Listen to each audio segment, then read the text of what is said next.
I am calling to order the October 11th, 2023 meeting of the Norton Finance Committee and taking roll call attendance. Kevin, I don't see you yet. Steve? Yes. Trace? Sandy? Yes. Here. Joe? Here. Bill? Here. Paul? Here. Cody? Here. Zach? Here. All right. Bonnie? Here. All right, and I too am here. Okay. Mike, I think the first thing on the agenda is collective bargaining agreements, Article 3. All right, we have the last two contracts, and all the contracts are now done. And we have the Cena A contract, and with that contract, we're looking for $14,418 to fund it. Salary $6,463, longevity $400, and clothing $3,255, and stipends and incentives $4,300. And the second contract is the NPSOA, the Norton the Norton Patrol Superior Officers Association, Norton Police Superior Officers, $80,156 for their salaries and education allowance.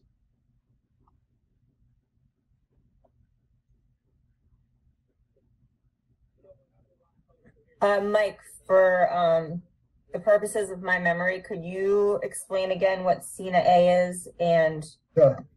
Yeah. Cena A is all the department heads.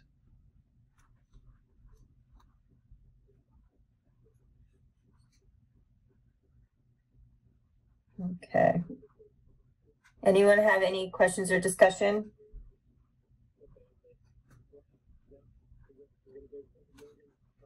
Madam Chair? Yes, Bonnie. Mike, was a new police officer hired?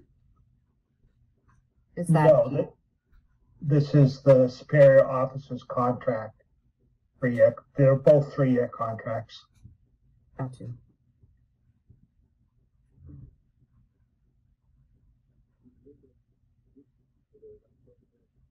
Anyone else have any questions or discussion regarding Article 3, collective bargaining agreements?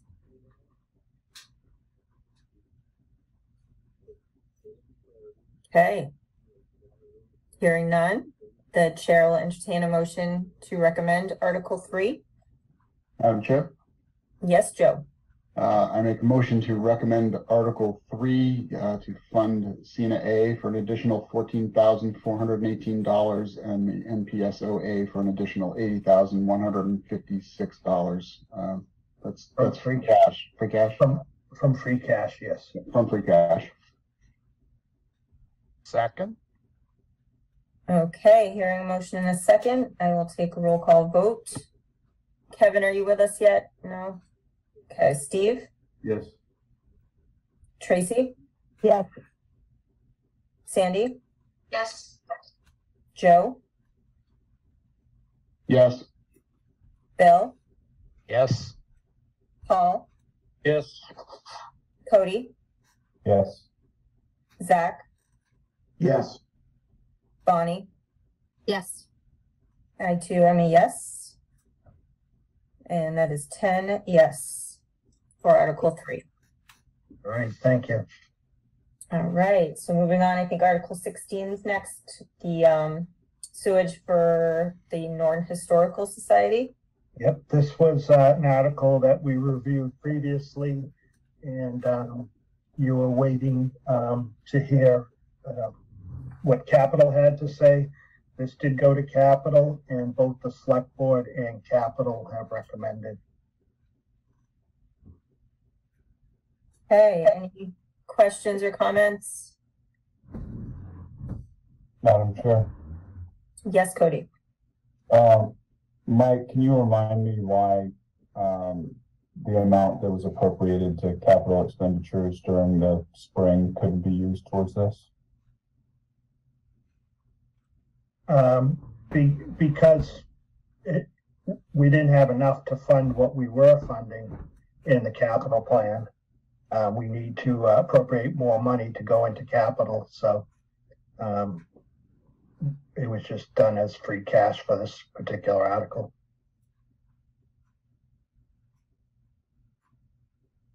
Is it customary for capital projects to be funded from free cash in the fall?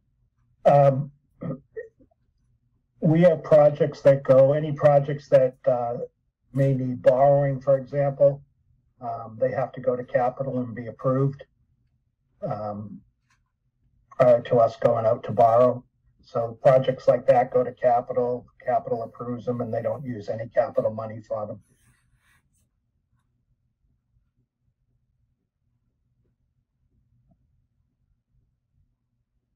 Madam Chair? Yes, Joe. Mike, what did the amount end up being? The sewer is 27,000. Right. Okay.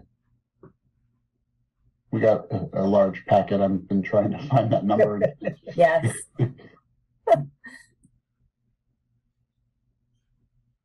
Any other questions or comments about Article 16?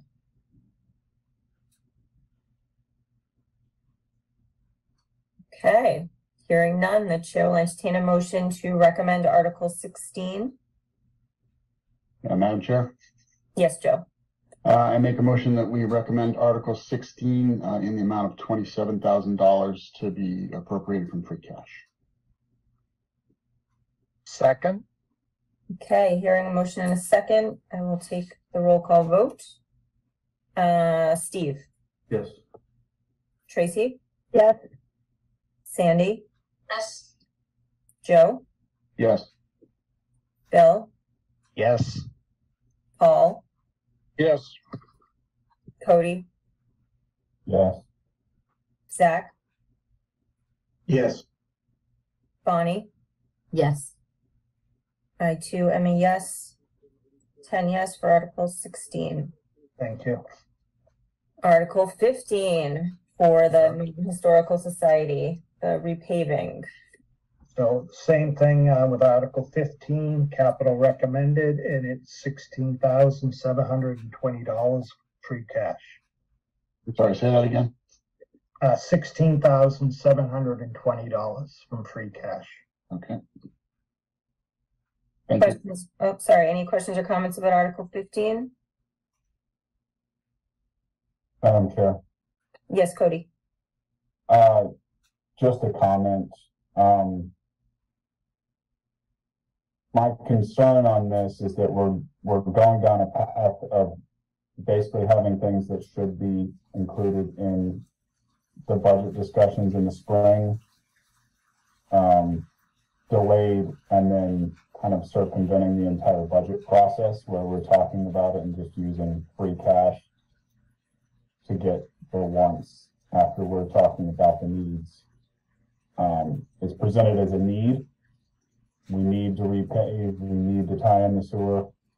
So I just have a concern that, you know, the budget protocol here has kind of been broken, and I don't particularly, it doesn't make me feel warm and fuzzy. It does need to be done, but these were things that should have been brought up. Obviously, the parking lot they knew was in bad repair and needing to be redone. And I just think that this should have been part of our discussions that we had in depth when we reviewed the full budget for the town in the spring. That's all. Yeah, for me, I think this one's a little different than the sewage. I know the sewer, they have to tie in a certain time frame, and you know, that I think we just voted on that last spring. Yeah, but this one feels a little different to me, the repaving. Any other comments, questions?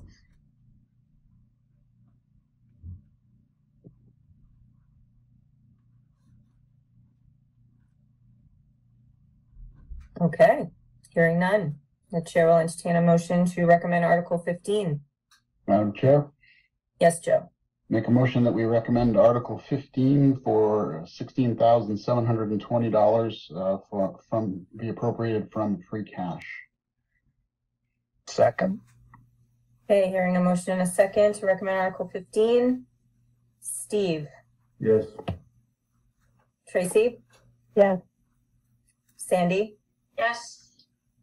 Joe, Yes. Bill, Yes. Paul, Yes. Cody, Yes. Zach, Yes. Bonnie. Yes. I too am a yes. 10 yes for Article 15. Okay, moving along, Article 20, withdrawal from civil service from the fire department. So as part of the negotiations with the union, on the last negotiations, they agreed to exit civil service. The town went into civil service in 1962, and the system basically has become broken, and it's made it very tough for us to recruit new firefighters for the department. We'll call for a list, and you might be lucky if you get 2 people to sign up, and then they don't even show up for interviews. And then, you know, the tests from civil service might take, when you have an opening, you call for a test, it could be 6 months before it's done. So there's just better ways to get it done, and the union agreed, and so we're now recommending that the FinCom recommend the article to exit civil service. And the fire chief may be on and may wish to say something on this. Hi, Chief Simmons. Hey, good evening, everybody. How you doing? Yeah, I mean, you pretty much explained it pretty well. That's the trouble with it. It locks us into hiring and interviewing specific candidates according to their formula and their general knowledge test that they take. Past several times that we've called for a paramedic list, we haven't got anybody to sign up. We've had a couple people that have signed up, have canceled on the interviews. And I mean, we're talking, it's getting sent out to like 200 people across the state. So it kind of really ties our hands with the hiring process, doesn't allow us to go out and try to recruit people, promote any transfers from other departments. And when we don't get people on a paramedic list, we then have to call for any basic EMT list.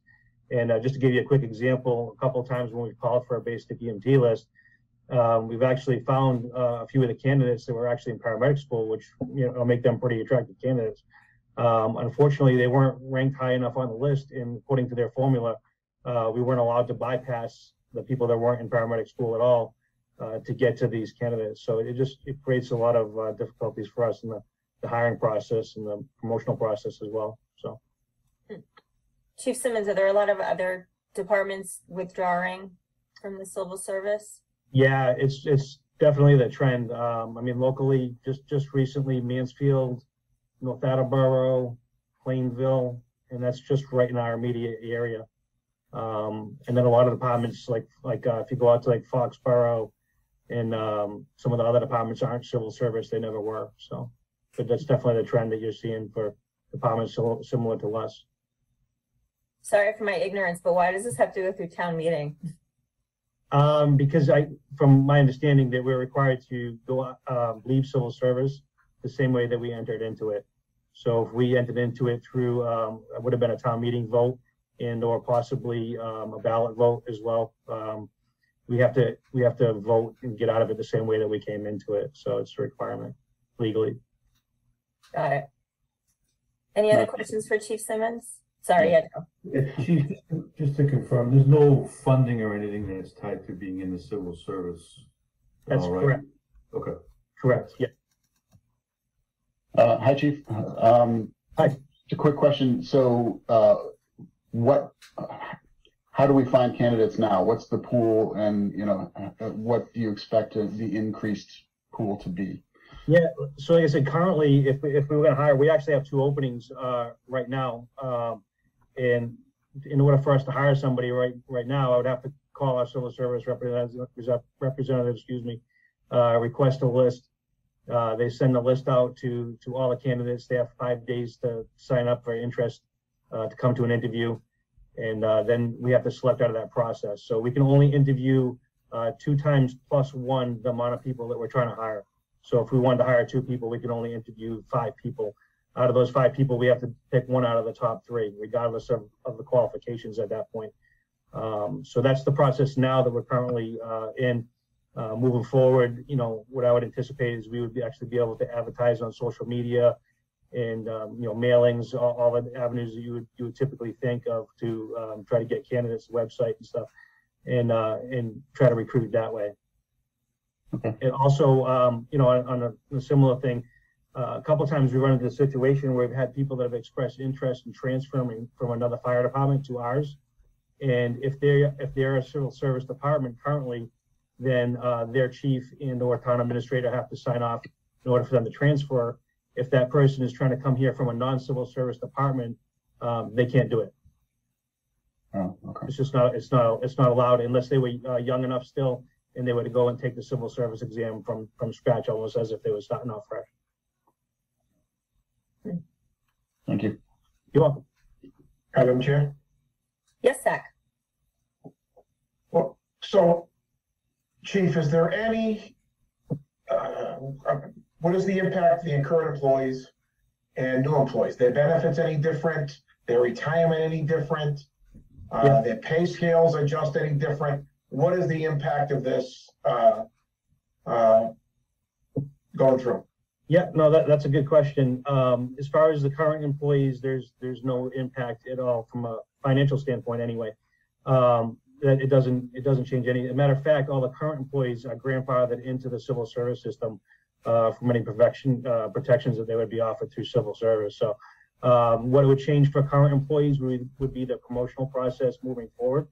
And we've already established a committee consisting of union members and also myself and one of the deputies where we're trying to come up with collaboratively what the promotion process would look like moving forward and handle all the other items like discipline and potential layoffs and all that kind of stuff. So, and it's working well. I think we're going to be able to develop a really good promotional process that's going to be specific to our department, as opposed to just the same test that everybody in the state's taken, regardless whether you're on the Boston Fire Department or the Norton Fire Department, which obviously we operate completely different, right? So, but did I answer your question, Zach?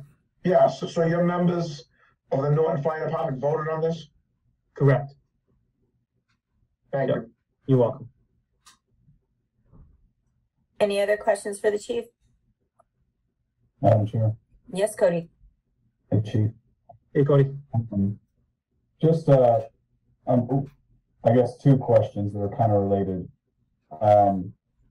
What are the downfalls, like potential downsides of this?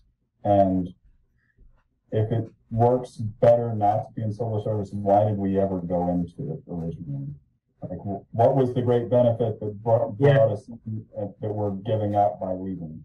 Yeah, right. I honestly, I don't really know a good answer for that question. To be honest, it was in the late 50s that it was voted in, and when civil service first started, if you will, it was to prevent discrimination and nepotism and favoritism and that sort of thing. The system hasn't evolved. That stuff is still possible within the current system. So I'm not exactly sure why we got into it. But, and I'm sorry, was there a second part of your question?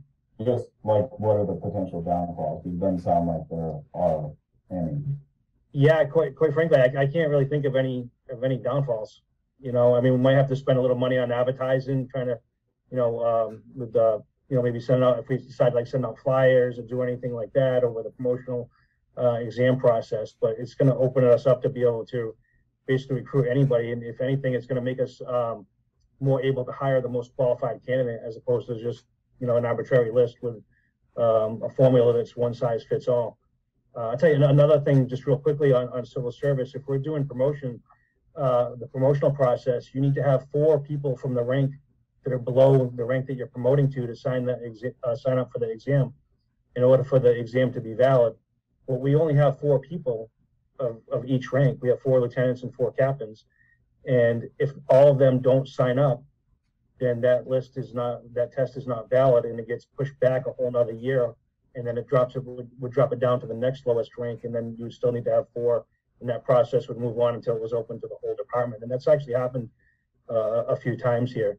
But again, they play that same 4 people sign up formula to Norton, to Boston, to New Bedford, Lowell. You know, it's one size fits all, right?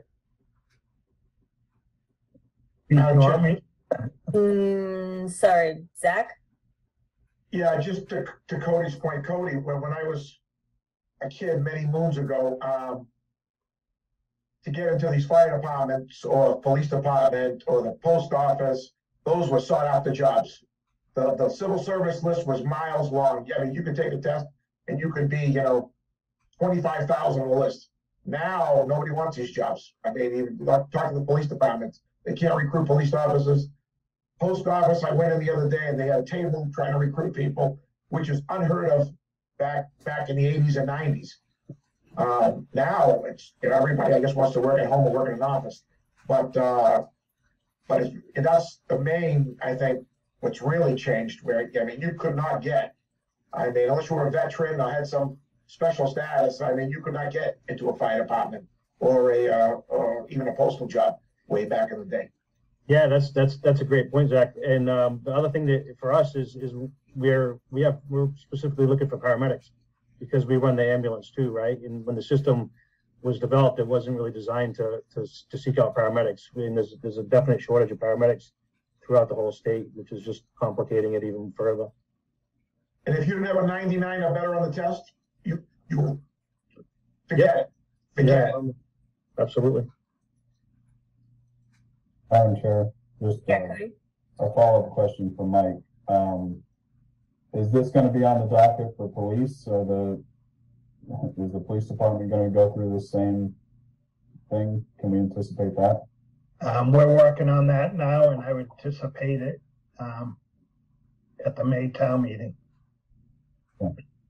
And I'll give the opinion of my Irish grandfather why civil service was established. And he always told me because the Irish were taking over the police departments and fire departments in Boston, and the Yankees knew they couldn't read, so they put civil service in place to keep them out. Madam Chair? Yes, Joe. Chief, I just want to clarify something you said about the paramedics. Is there a shortage of paramedics overall, or a shortage of paramedics within civil service? Yeah, I would say both, to be honest with you. Yeah, especially with civil service. I mean, I'm asking them to actually send it out to the whole state, which is actually me doing like a special request, because normally they would kind of do more of like a regional allocation for sending out the notices, if you will, right? So the last time I did it, I want to say it went out to like 250 something people, but again, if we're lucky, we get a couple of them to sign up. Sometimes we don't get any to sign up. And then the last time we actually had 3 people signed up, and they all just systematically canceled on the interviews before it even happened. And then we've also had the thing where we've actually hired some of these people because it's going out throughout the whole state. And then all of a sudden a job opens up that's closer to their hometown or where they live, where they're from, and they end up leaving here. And we've lost about 3 people that way too. So it kind of gets us on the flip side at the same time. Okay. Not to say that can't happen if we're out of it either, but it makes it more likely, right? I agree. I was just looking to see if that was going to, if getting out of civil service was going to improve our chances. Yeah. Because there was perhaps there was this whole pool of paramedics that just weren't in civil service. Yeah, right. And without rambling on too long, probably about 8 years or so ago, they changed how paramedic programs were accredited, and they made them be affiliated with colleges. The cost of tuition went up, and also to kind of Cody's point, where people aren't seeking out those jobs quite as much as they used to. So the combination of all those things has just decreased the amount of available paramedics. We actually have 4 people in paramedic school right now. Currently, we have 3 in now, and one's going to be starting in about a month, because we had to hire basic. They're great people, but we had to hire them as basic EMTs and send them to paramedic school, which is tough because we have to pay for the tuition of the paramedic school now, in addition to covering their shifts when they're going to paramedic school when they happen to be on duty at that particular time, right? So, Right. Yeah, I remember that discussion from the yeah, spring. sure. Anyone else have any questions or comments for the chief? All right, hearing none. The chair would entertain a motion to recommend Article 20. Madam Chair, Yes, Joe. I make a motion that we recommend Article 20. Second. Okay, hearing a motion in a second, I will take a roll call vote. Steve, Yes. Trace, Yes. Sandy, Yes. Joe, Yes. Bill, Yes. Paul, Yes. Cody, Yes. Zach,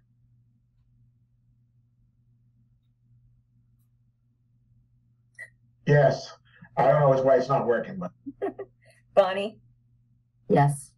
and I too am a yes. 10 yes for Article 20. Thank you, Chief. Thanks, Chief. Have a good night. Thank you, you too. Okay. Oh, operating budget amendments, Article 4, Mike. All right, let me share my screen.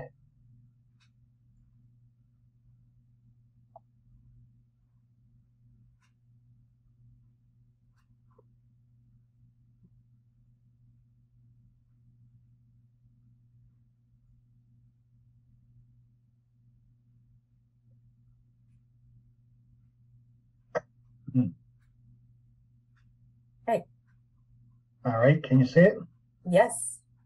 All right, so the operating budget amendments are a total of $1,021,357. Oh, Mike, the bottom is cut off. We can't see the very bottom there.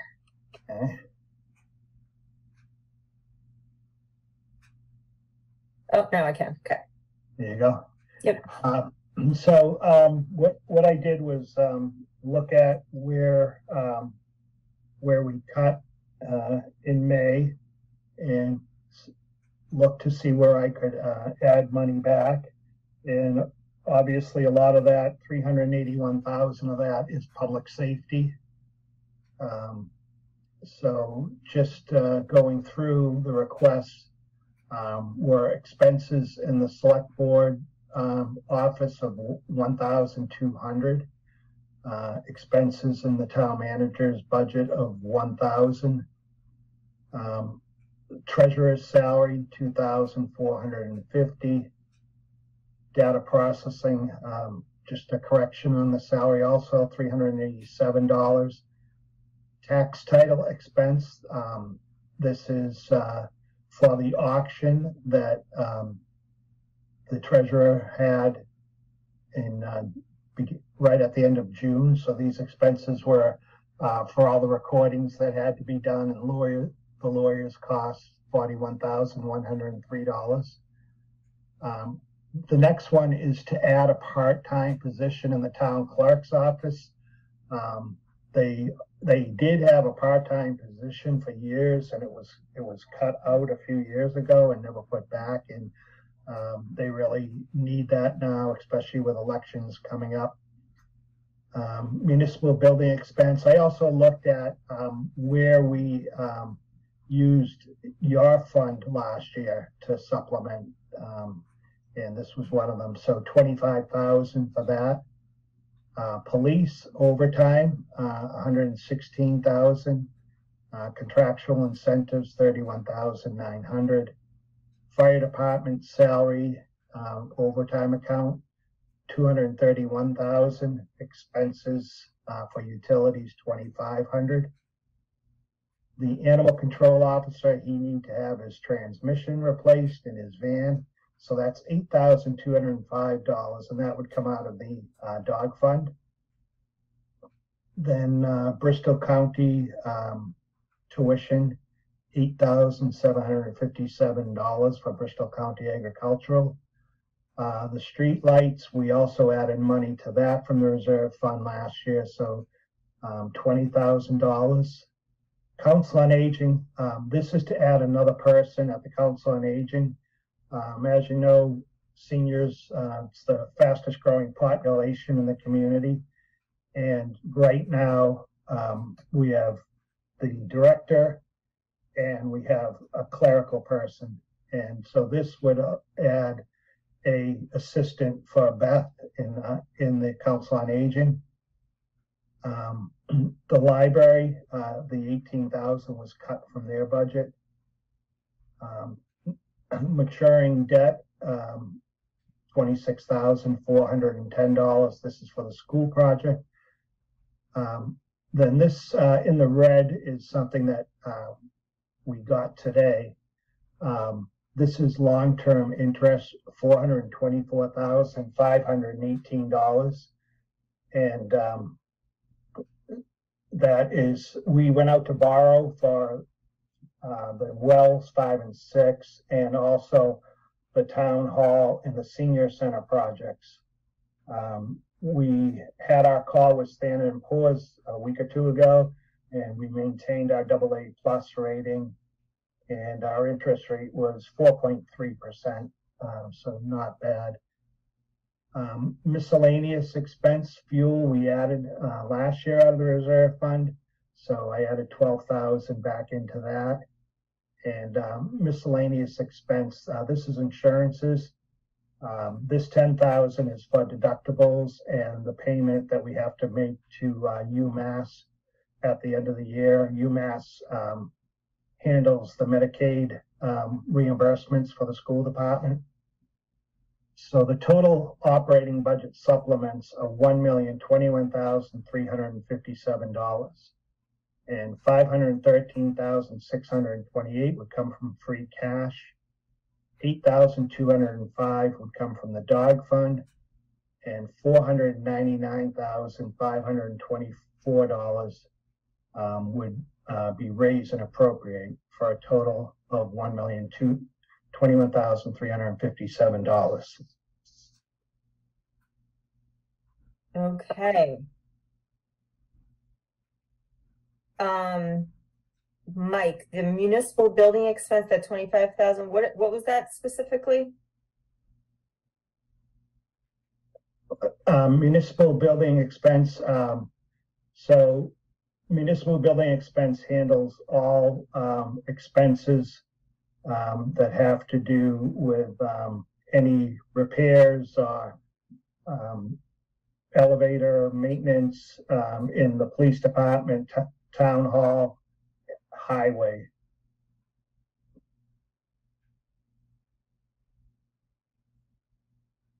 Okay. Yes, Joe, go ahead. Mike, so we're adding just over $1 million here. We essentially added about $700,000 in the spring from stabilization, I think it was, which we're going to be putting back. So that's kind of a $700,000 increase there for the schools. Was anything else going to the schools after free cash came about remaining? The schools did not need any money after the $700,000. And I will remind you, the 1 million here, $499,524 is part of the debt exclusion. Okay. Madam Chair? Yes, Zach. Mike, if the long-term interest is for the borrowing of the wells, wouldn't that come out of water and sewer retained earnings? We will, yeah, we're going to get to that later for their borrowing. This 420, excuse me, I gave you the wrong, the 424,518 is strictly for the senior center and the town hall, and that'll come out of a debt exclusion. Okay. On that same note, you're hiring another, you got a nice brand new senior center, community center. I know the debate's on what we're going to call this, but is a part-time person enough? You're going to have 1.5 people there in this big building with the fastest growing population? No, this is for another full-time person. This is full-time, part-time. Nope, this is for a full-time person. How are you gonna get a full-time person for $29,000? Well, it's only, in the end, it's only about 30 weeks.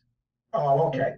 And plus, they have not hired a driver yet, so the money that wasn't used for the van driver can be used for part of the salary. All right, I got you. Thank you. Madam Chair, Yes, Sandy. couple questions, Mike. Is there, it was in the original document, there was a short-term interest line. Is that not going to be included? We do not need that. You already funded that. Okay.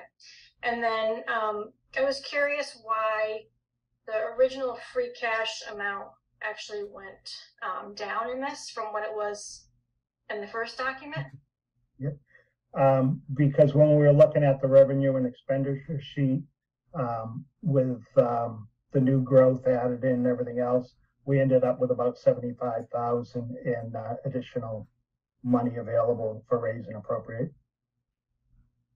Perfect. One more question on the police and fire additions. Did they, if I remember correctly, if my notes are correct, they had a $50,000 turn back that went into free cash this year.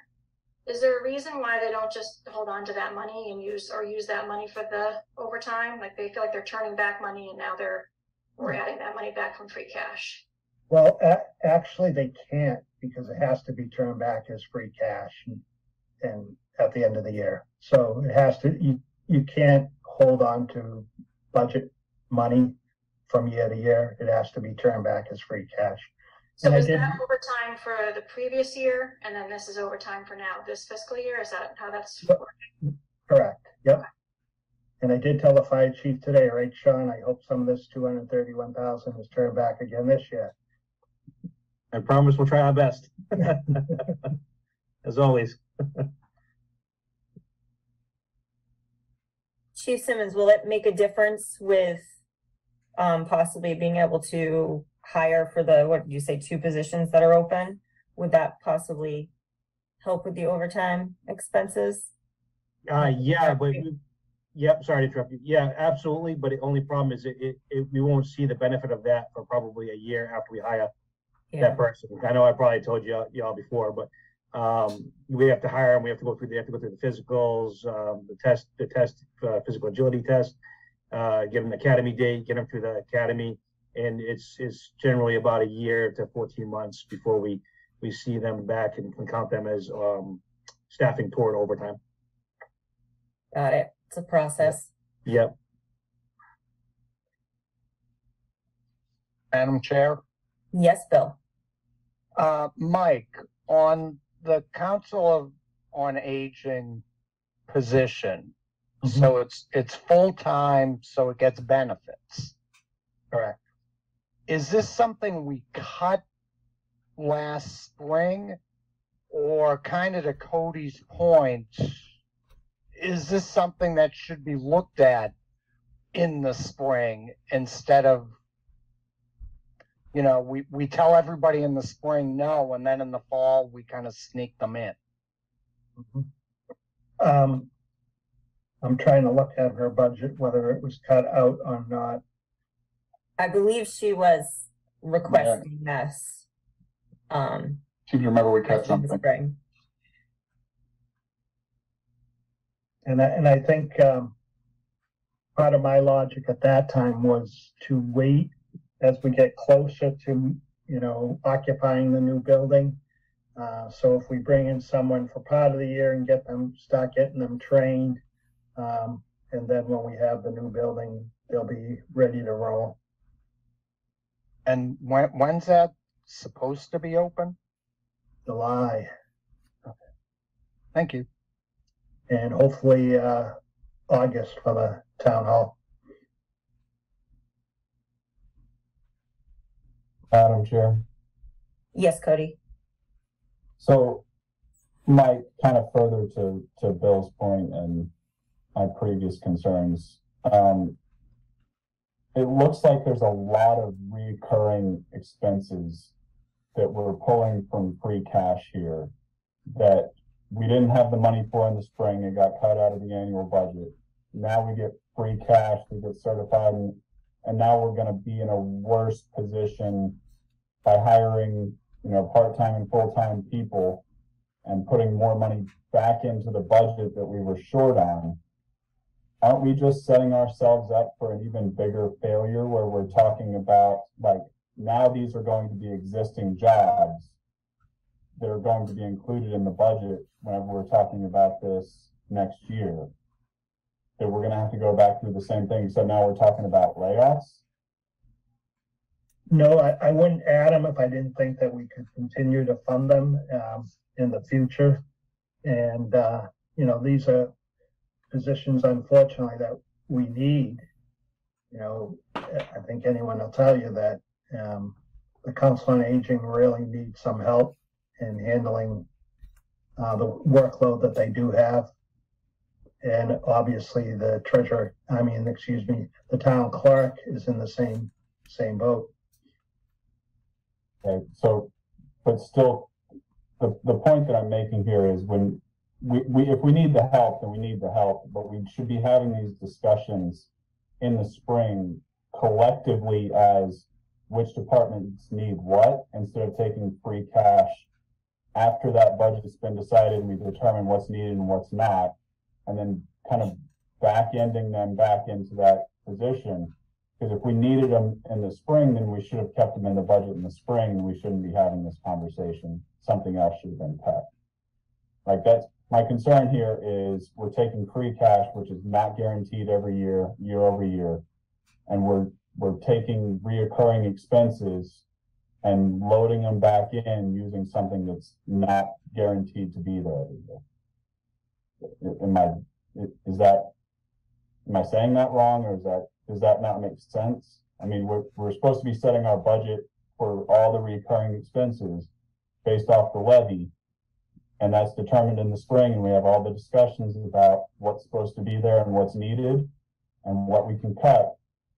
And now we're just like adding stuff back in that was cut in the spring because we determined at that time we couldn't afford it. I mean, am I completely off base? It just doesn't seem like we're going to end up we're going to end up in a worse position, because now we're talking about layoffs and, you know, everything that, if they're qualifying for severance or like whatever the case may be, now you're talking about laying somebody off. Yeah, I don't anticipate that we would have to lay them off. You know, we look at everything. We look at, you know, some TIFs that we had that are coming off this year. And so, you know, we look at our revenue growth, we look at new growth, and I still think that we'll be fine. Madam Chair? Yeah, Zach. To Cody's point, I'm kind of, I guess, I kind of don't see it that way. So, assume we allocated everything in the spring and said, that's it, Cody. Now, we don't know how many building permits you're going to have. You don't know how many people are going to buy new cars. You know, how much excise tax is going to come in. So let's say we did everything that you said. Now we have $4 million. What do we do with it? We're going to give it back to the taxpayer. What are you going to do with it? If we don't allocate any more money in the fall, we have $4 million. What happens to it? Are you going to put it all in stabilization? You don't know exactly what you're going to have every year until it's certified in the fall. So you make your best judgment in the spring, and you hope people buy new cars and put additions on their houses and everything else. And I guess I don't know. My crystal ball is broken. I don't know. That's kind of my point, is that there is no crystal ball, and we're using non-guaranteed funds to put what is essentially a guaranteed expense into the budget. So what would you do with the $4 million if everything was allocated in the spring? What was that?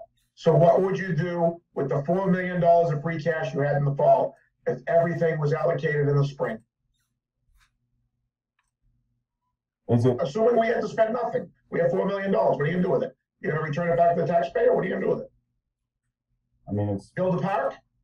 It goes into stabilization, or it goes into certain projects, or I mean, you're not.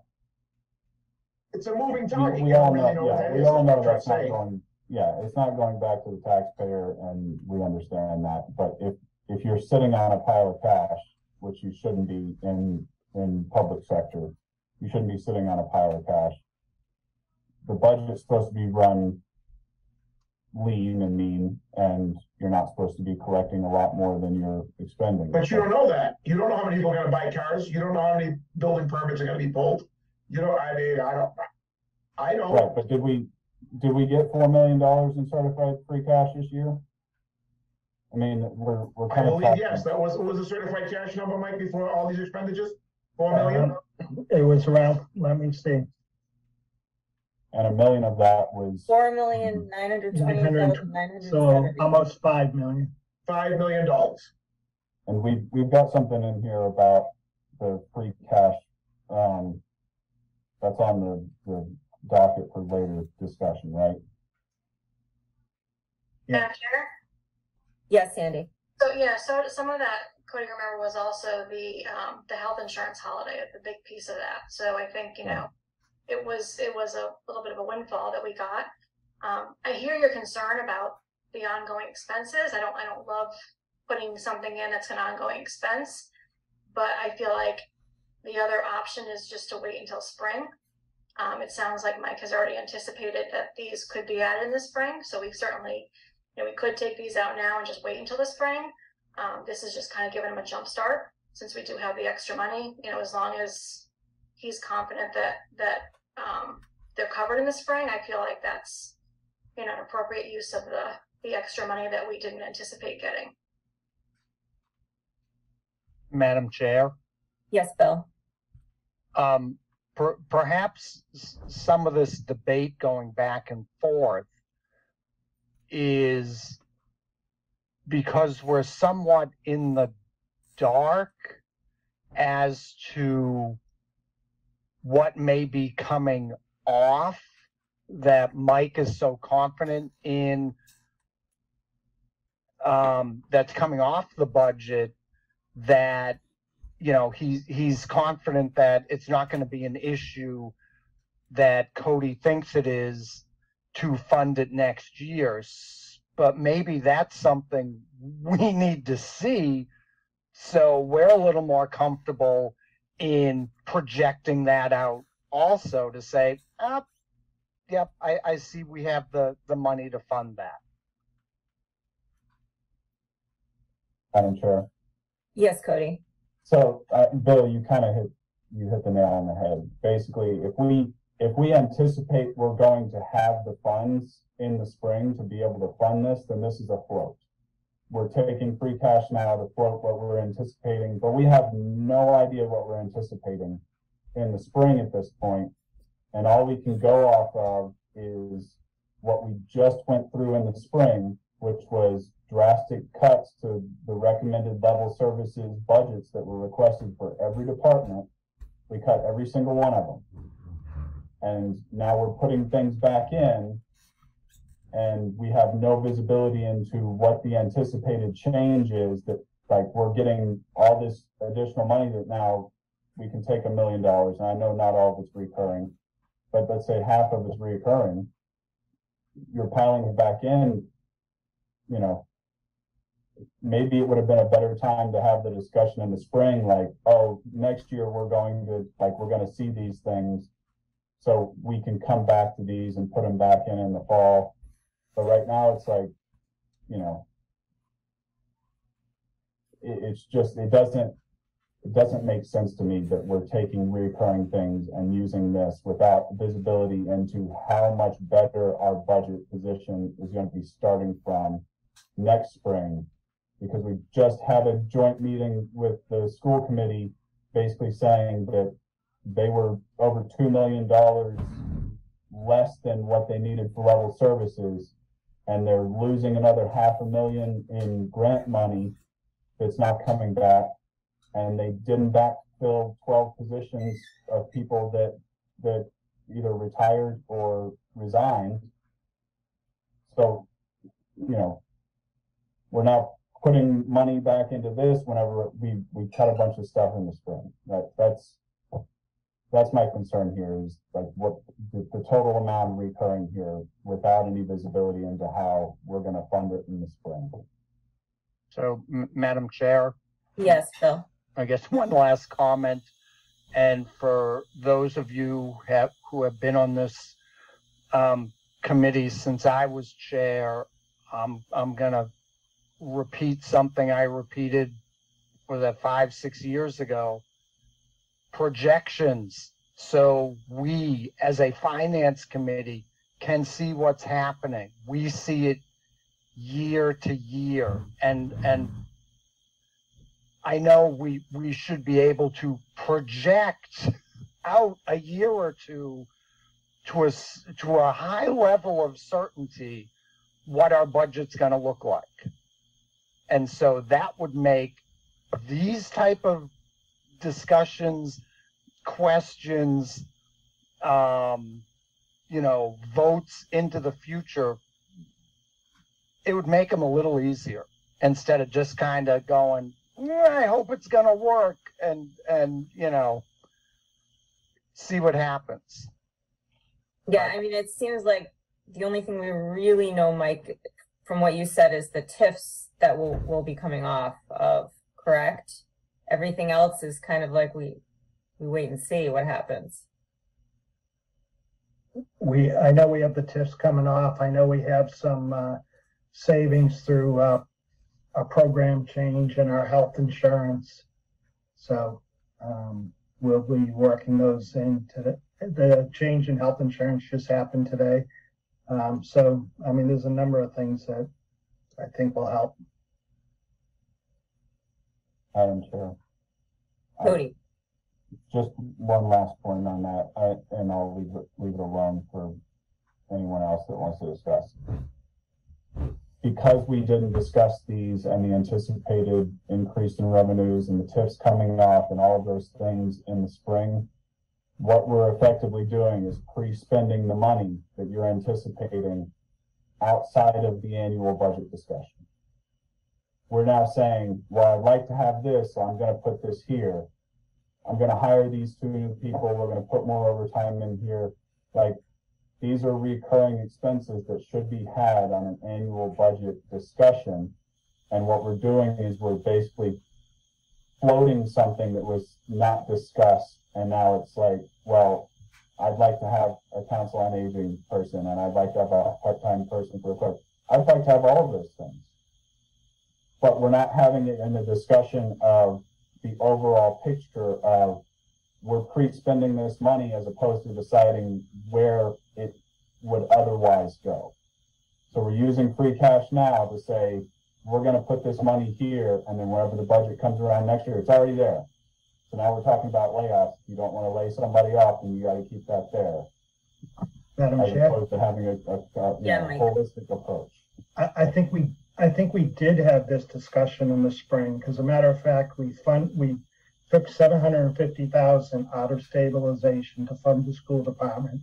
And we made a point in the spring that we knew we were going to have a large amount of free cash, and we were going to put that $750,000 back in. And also it came up that, to the school department at that time, remember, we're putting that $750,000 back in, and we've got to fund police and fire overtime. So out of the $513,000 free cash that's being used, $381,000 of that is going to police and fire. And we definitely talked about that in the springtime.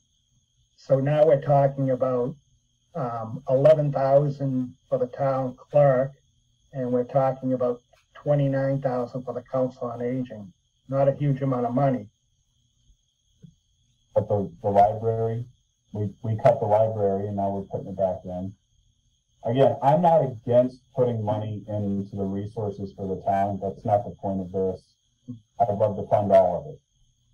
But I'd like to have an educated discussion about what it is we're giving up here, or what we're funding here that we're going to have to give something else up in the spring, because we've determined now that this is what we want, so we're going to put the money here now. There's nobody else asking for that money now because this is a free cash discussion. because they've already made their budgets and they've made their cuts. So that's, I Madam guess Chair? that's all I'm going to say about it. Yeah, so Cody, from what I'm hearing, yeah, the worry definitely is that we will be funding this now, and then in the spring, knowing that we need to keep this in the budget, we may have to cut elsewhere if the, you know, revenue doesn't pan out to be as optimistic as Mike is saying right now. Yeah, I have that worry myself. Zach, No. were you gonna say something? Yeah. Joe, sorry, Joe. No, I just Zach want to was put first. this into, Oh, sorry. Zach, you were first. let's just put this into proportion here. Let's start with the Council on Aging, the largest population in town. You have one full-time person, and now we're being asked to fund $30,000. Big freaking whoop. Okay, it is laughable to even be discussing this when you have one person catering to the largest population in town. Secondly, we're asked, amounts to $513,000. The $424,000 is coming out of what was appropriated by the town to borrow it against the town hall and senior center. That's already debt excluded. $513,000 in a $70 million budget is a fraction of 1%. I want to know anybody in this committee that can do their own personal budget for a year and come in to less than 1/2 of 1%. I don't even understand this discussion. It's bizarre and ridiculous. A fraction of 1% of the town budget, we're talking about making an adjustment in the fall, and it's like the earth-shattering crisis. I mean, I guess, don't go Zach, try to I work with understand somebody your to come up with logic, that. but just to be respectful, our jobs here are to question these things. But I understand your logic, but let's just, you know, be respectful about it. Joe? So what I was going to say, you know, looking at these, I have to agree with Mike to an extent and say we did discuss all these. You know, looking at the vast majority of these, they're not recurring expenses. There's, by my count, about $45,000 in new recurring expenses here, because I wouldn't call overtime in either case recurring. Those were things that were asked for and were cut, and now we're bringing them back. And that seems to be the case here for the vast majority of these things. I recognize these as cuts that were made in the spring, and now that we have money to cover those, we're putting those back in, or Mike's asking for us to put them back in. I definitely agree with you, Cody, that I don't want to be, you know, covering recurring salaries, you know, with money that is not recurring. But to Zach's point, the amount here to me that's recurring is pretty small. Madam Chair, Yes, Bill. I guess the last point, which I think perhaps we're kind of losing maybe on both sides here, is that it's $29,000 for Council on Aging now. Come the spring, that's going to be what, 50, 70,000? Because it's a full-time position.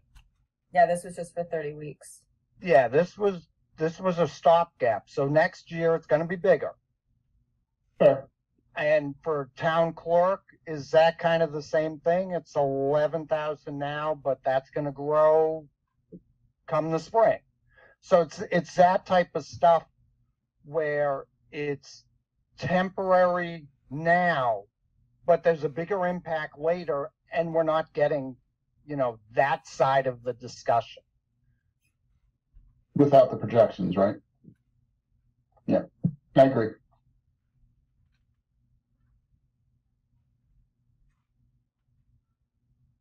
Okay, where do we go from here? I'll make a motion and we can vote on it. Well, all right. Madam Chair, Yes, Joe. I'm going to take a deep breath on this one and hopefully I don't screw it up. I make a motion that we recommend Article 4 to supplement the operating budget by $1,021,357 $513,628 of which comes from free cash, $8,205 of which comes from the dog fund account 001292570, and to raise and appropriate $499,524 from account 001750590. Second. Okay, hearing a motion and a second to recommend Article 4, I will take a roll call vote.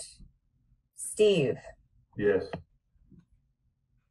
Tracy, Yes. Sandy, Yes. Joe, Yes. Bill, Yes. Paul, Yes. Cody, Grudgingly, yes. Zach, Yes. Bonnie, Yes. and I too am a yes, with holding on to a little bit of that optimism that Mike has. Okay, so 10 yes for Article 4. All right. Okay, So next would be to reconsider, is it Article 5? Right? Mike, you're breaking up a little bit. Okay, I'm sorry. Next would be Article 5, Water Operating Budget. Let me pull that up. And this is as a result of us going out to do the final borrowing for wells 5 and 6. You're still kind of breaking up, Mike. I'm sorry. That's okay. This would be for going out to do the final borrowing on wells 5 and 6. So previously, you had amended the budget by adding $29,973 to the debt Oh, Mike, service. we're really not able to hear you. I think I'm that went to sorry. you, Paula. I think you said something about borrowing for wells 5 and 6. Hey, Paula, Yes. Madam Chair, I think you're having trouble, Yeah. but I don't think the rest of us are.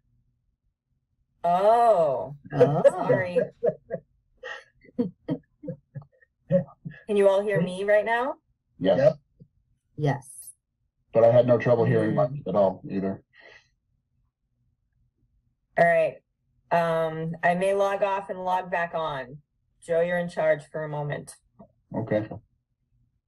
All right, as I was saying, so previously you had authorized the borrowing of, the amount of $29,973 for debt services for the water department. We did go out and do the final borrowing for the long-term debt for wells 5 and 6. And so that number should be amended so that it's $57,529 added, and it will be $1,678,520 for debt services funded by water anticipated receipts. So we don't have to worry, sorry, Mike, we don't have to worry about the 8,563. No, we talked about. that'll still be in there, Joe. Okay. So the total amended budget will be adding $67,092 to the budget for a total of $4,817,450.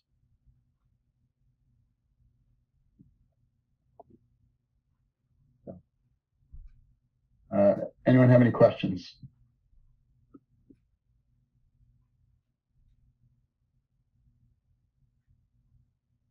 Mr. Vice Chair, Yes, Bill. I recommend we reconsider Article 5.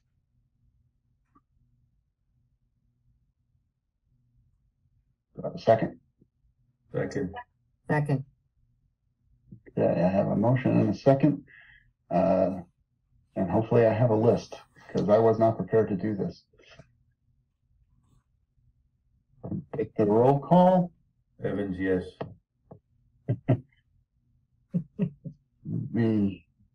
Hopefully, I'm trying to find an actual list rather than pictures here from Zoom. Let's see what I can get.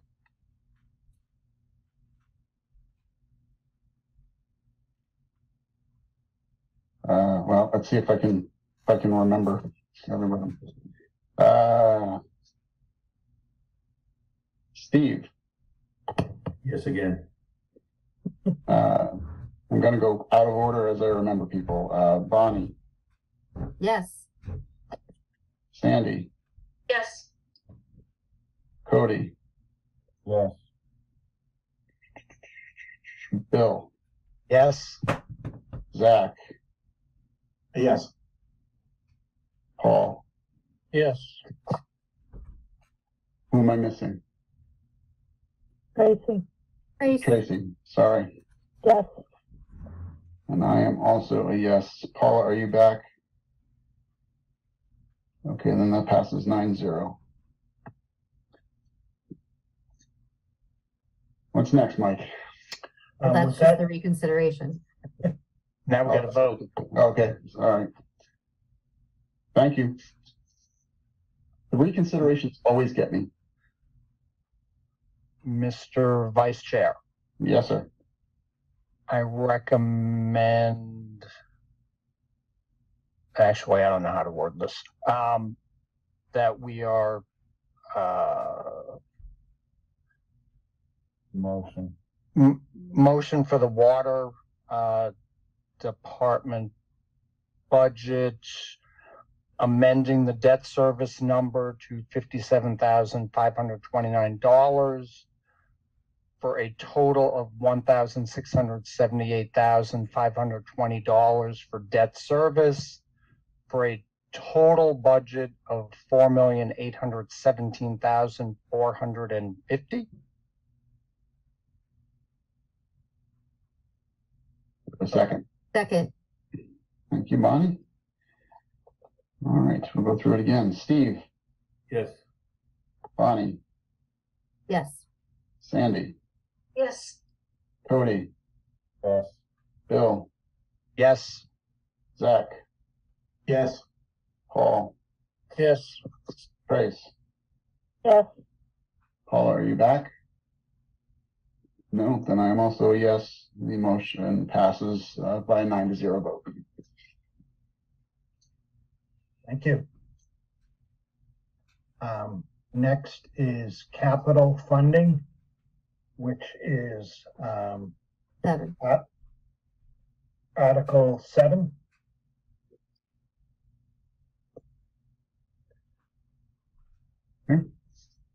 And it's just a summary of capital improvement funding in the past. You can see that.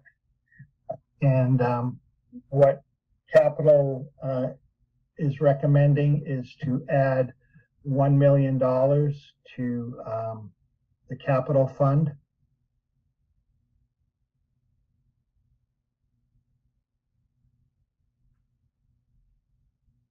And I will let you know that with that added, and if you approve the recommendations as we make them tonight, it'll leave $504,679 in the capital fund for next year's. Our beginning balance was $311,660. Okay.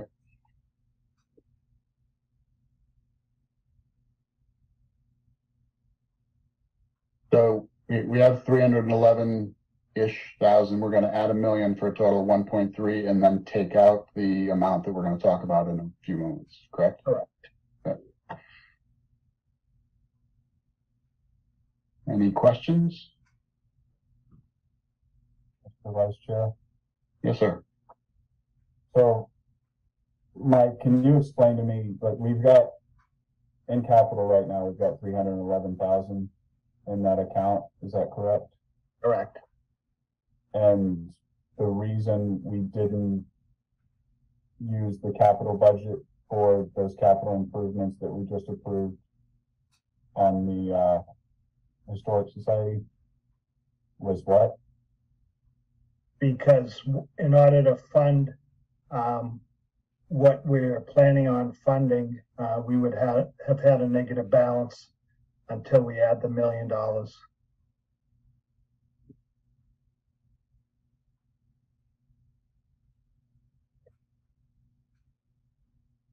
And, I will say the only reason those two projects went to capital is because that was something that was asked at your level, your committee level. There really was no need for those two small projects to go to capital, but they did. Madam Chair. Oh, sorry, Mr. Chair. I forgot that Paula wasn't here. Yes, it's been Madam Chair for so many years now, it's natural, right? I think Mike didn't Bob Kimball also say that they didn't really think of this, really discuss this prior to last spring town meeting. It was kind of came up between the last town meeting and this town meeting. Right.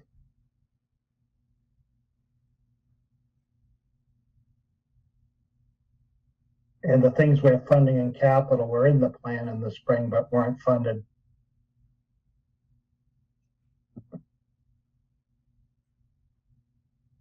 Anyone else?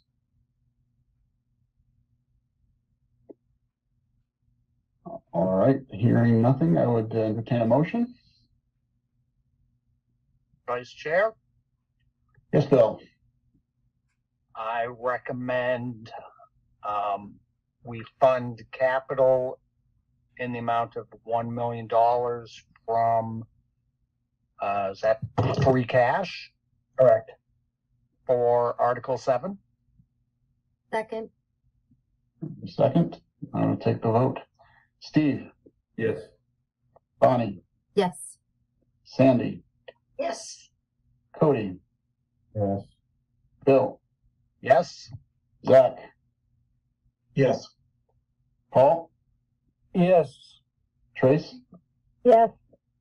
I am also a yes. Is Paula back? Paula's not back. Do you Motion need, passed. right Pardon? here, Beth? She might be in the waiting room, waiting for you to. Okay, There she is. Oh, you are back.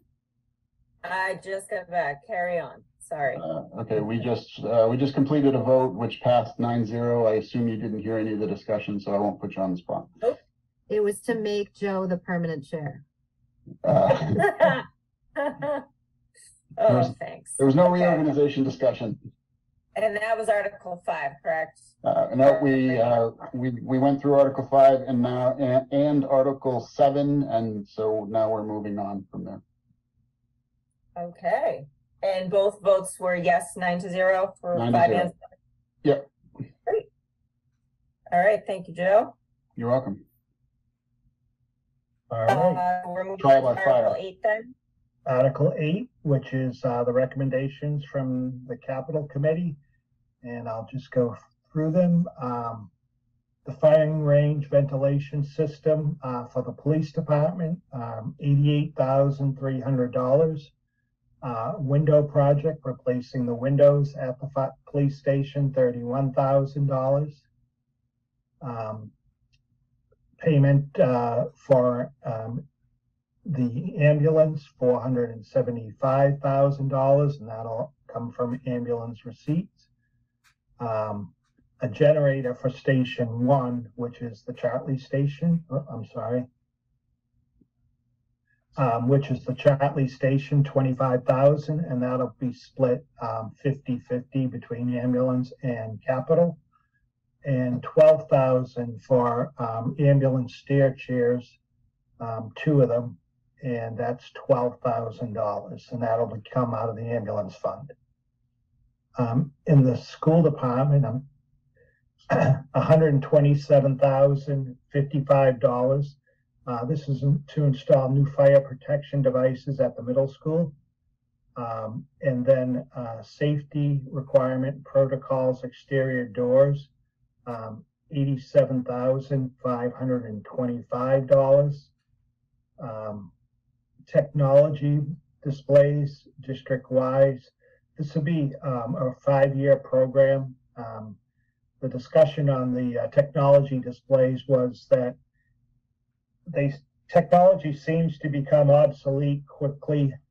So this would be a $41,051 payment every year for 5 years to lease them. They do have the possibility of purchasing them for $1 at the end. And also, 35,000 to resurface, the gym at the middle school.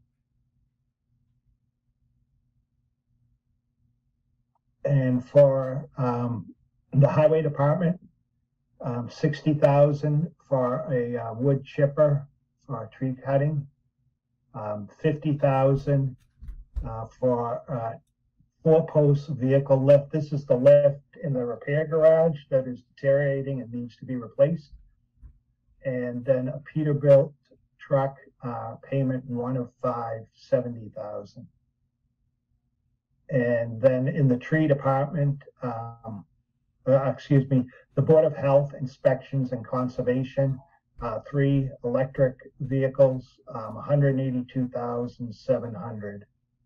And as part of that, we have 3 vehicles that we will be auctioning off. Recreation department is working with the school department to put pickleball courts on the tennis courts at the middle school. And that's $21,850 for the pickleball nets, any work that has to be done on the courts themselves. They're taking 1 court, and fence. And then the sewer department, this is an additional 100,000 to be added to money that was already appropriated for the Cobb Street storage pumping station. So the total request is out of capital, $806,981, and out of the ambulance reserve fund, $499,500, and out of sewer surplus retained earnings, 100,000, for a total plan of $1,406,481. Mr. Chair. It's actually Madam Chair again. Oh, she's back? Because I thought she left again.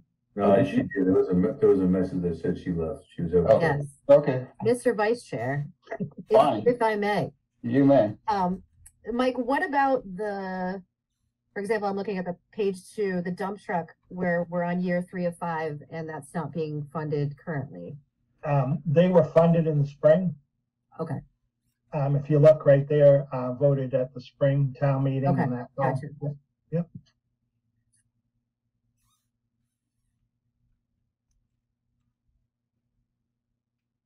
Mr. Vice Chair.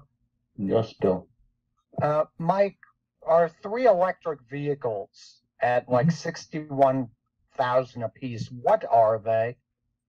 They're pickup trucks. Okay. Thank you. You're welcome.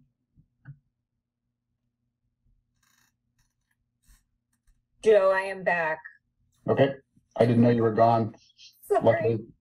Luckily, Yeah, somebody so told me about the I chat. just had to switch to like a different Wi-Fi. I don't know. My husband was doing something. Hopefully it worked.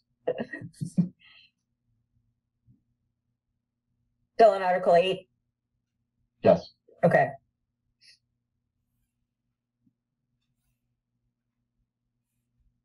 We had a couple of questions. I don't know if there's anything else. Anyone else? Okay, any other discussion on Article 8? For capital budget? Okay, hearing none. Madam Chair, Yes, Joe. I make a motion that we recommend Article 8 for a total capital request of $1,406,481. $806,981 of which comes from the capital fund, $499,500 coming from the ambulance reserve fund, and $100,000 coming from sewer retained earnings. Second. Okay, hearing a motion and a second to recommend Article 8. I will go to the roll call vote. Steve? Yes. Tracy? Yes. Sandy? Yes. Joe? Yes. Bill? Yes. Paul, Yes. Cody, Yes. Zach, Yes. Bonnie. Yes. I too am a yes. 10 yes for Article 8. Okay, next up, stabilization, Article 19. Okay, Madam Chair, Yes. before we get into that, if you want, if I could just go over, where we are with the free cash. Yeah, sure. And obviously, the only thing in here that, you haven't approved is the stabilization number. So, just to show you, we started with, $4,928,970. The different items that are funded, and I put $1 million here for stabilization. So with that, the balance would be $1,789,303 remaining. And on the left, up top, I just showed a couple of things, 700,000 has become kind of our minimum out of free cash going to the budget. We've generally gone higher than that. And 280,000 I have, just in case, we have a bad winter, and that would be for snow and ice. So with those two things included, it would bring the balance down to $809,303.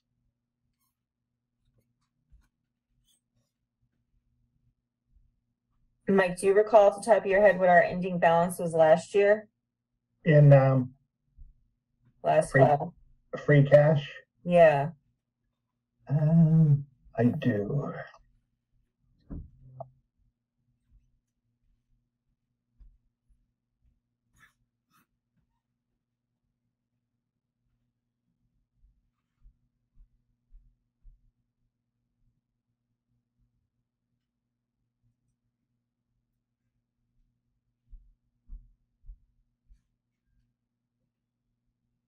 Ooh, was it $568,392? How did you find that so fast? Note taker. I'm impressed. Just remembered. No. Okay, anyone have any questions or comments about this free cash spending summary right now as we go into talking about transferring 1 million into our stabilization fund? Madam Chair. Yes, Joe. Mike, I just want to be clear that 700,000 is what we kind of want to set aside because we know that there's going to be things that happen throughout the year that we're going to need to cover, correct? That is actually for the FY25 budget, Joe. Oh, so we have sort of a pad? Right. Okay. The 280, hopefully we don't have to use it, but that would be for snow and ice this year. But the 700,000 would be next year's budget. Mike, Madam Chair, sorry. Yes, Sandy. Mike, that seems like a lower number. I mean, at least than last spring was 1.1 million we used towards the budget. Have we ever actually gone that low and only done 700,000, or is that a real underestimate? It's the goal we start with every May. We used to do like 500,000, and it creeped up to 600,000, and then it got to 700,000, and then we have gone up. We're always using probably at least 1.5 million every year for free cash towards the budget.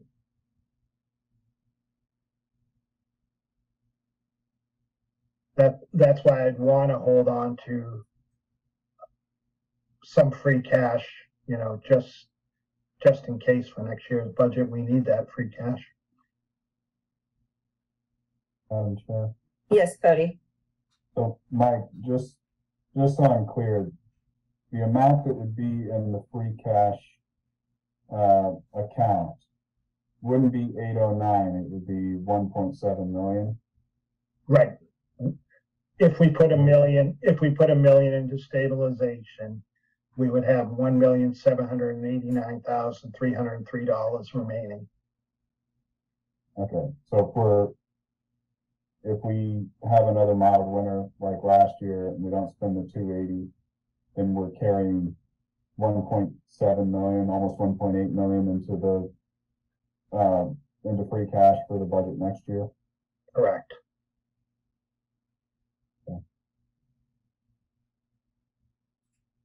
Okay, anyone else have any questions? Oh, sorry, Cody. I just see it now, the 1.789, that's the, okay, I was looking at the left-hand side. Okay, anyone else?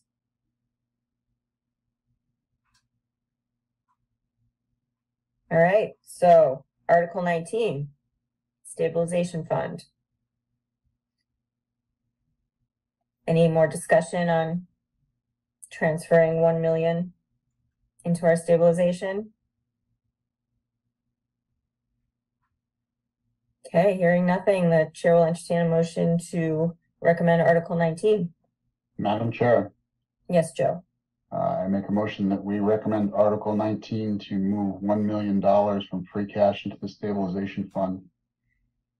Second, Okay, hearing a motion in a second to recommend Article 19. Roll call vote. Steve? Yes. Tracy? Yes. Sandy? Yes. Joe? Yes. Bill? yes. Paul? Yes. Cody? Yes. Zach? No, Was that a no, Zach? Sorry. correct, no. Okay. Bonnie? Yes. I too am a yes. 9 yes, 1 no for Article 19. Next Okay. article, 17. find it, and this is the bylaw amendment.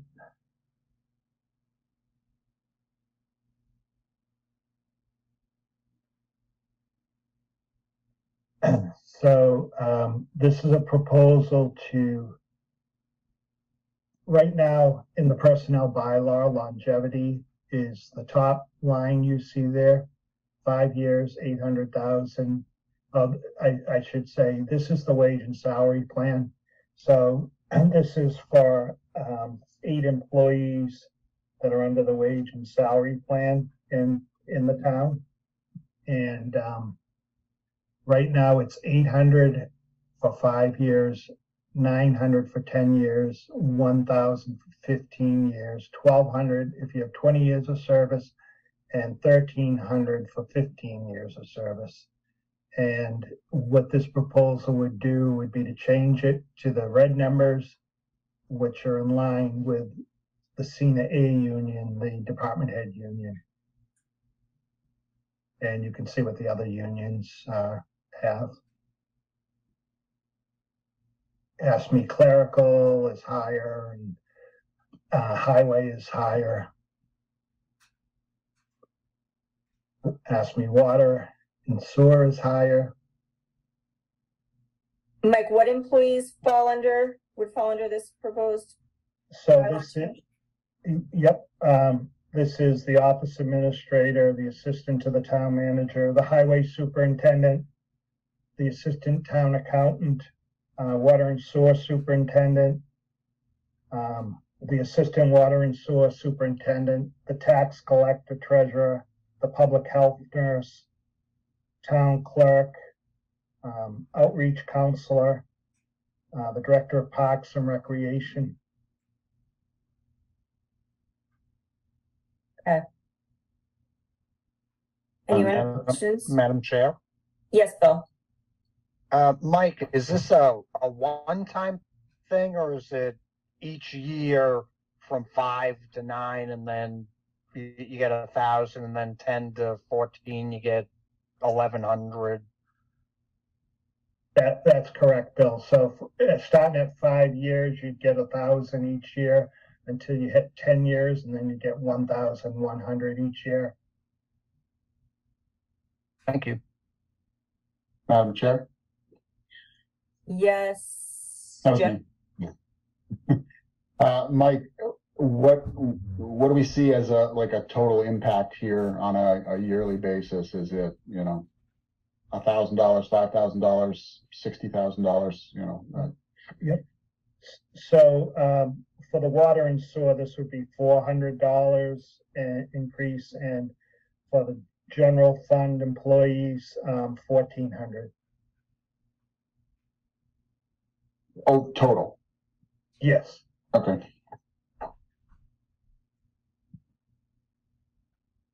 Any other questions or comments for Article 17? Madam Chair. Yes, Cody. So Mike, this is non-union personnel, is that right? And this is just to basically bring the non-union personnel up to similar standards for the other town employees. Exactly.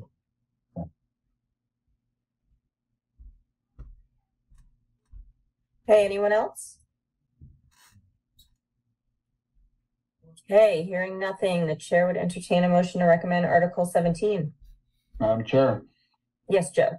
I make a motion that we recommend Article 17 for the bylaw update, I guess. Change update. Second. Okay, hearing a motion is second to recommend Article 17, I will go to the roll call vote. Steve? Yes. Tracy? Yes. Sandy? Yes. Joe? Yes. Bill? Yes. Paul? Yes. Cody? Yes. Zach? Yes. Bonnie? Yes. I too am a yes. 10 yes for Article 17. Okay, I think we've made it through all of the articles, Mike, correct? Yeah, that's it. We shouldn't That's have it. to meet again. Wow. I want to thank Easy. you, even though my voice is harsh because the chairwoman made me yell a lot. Sorry. Oh. Okay, so we have one set of minutes to discuss. Anything else that we need to discuss while Mike is still here before we go over minutes? Thank you. All right. Mike. Good night. Good night, Mike. Thank you. Okay, we have minutes from September 18th, I believe. Trying to locate them myself right now. It is the 18th. All right. Anyone have any? Sorry, I am not finding the minutes. Anyone have any edits?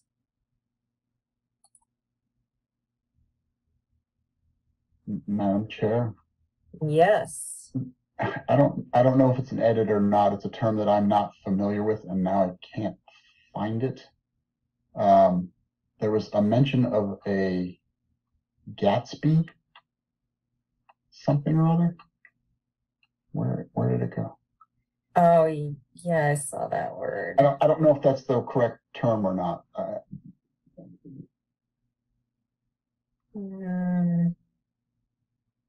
Anyone have any insight into that? I'm trying to see what page it was on. You're referring to Gatsby? It's at the top of page 5, first line. A Gatsby study. That'd be Gatsby, G-A-S-B, I think. Yeah, I think he's right. I figured it was some sort of acronym. Yeah. So no T? G-A-S-B. G-A-S-B? One of the articles. Oh, yes, okay. Article 12. Oh, okay, yes, seeing that.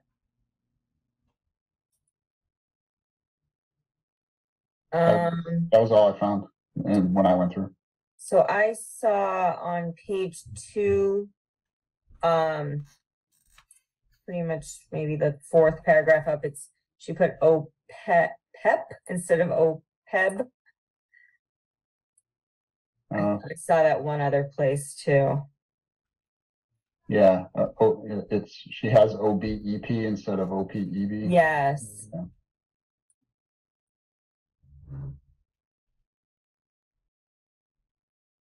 Anyone Yeah, else a have? couple of places, the next page as well. Yeah, what page do you see it on again? I thought I saw it twice. So the first one is about halfway down page 2. Yeah, I saw that one. And then on page 3, the 4th paragraph. Got it. Anyone else have any edits?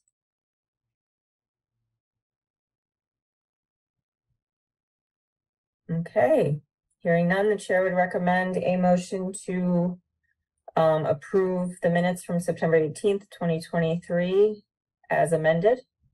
So moved. Second. Okay, motion and a second. I will take a vote. Steve. Okay, no Steve. Tracy? Yes.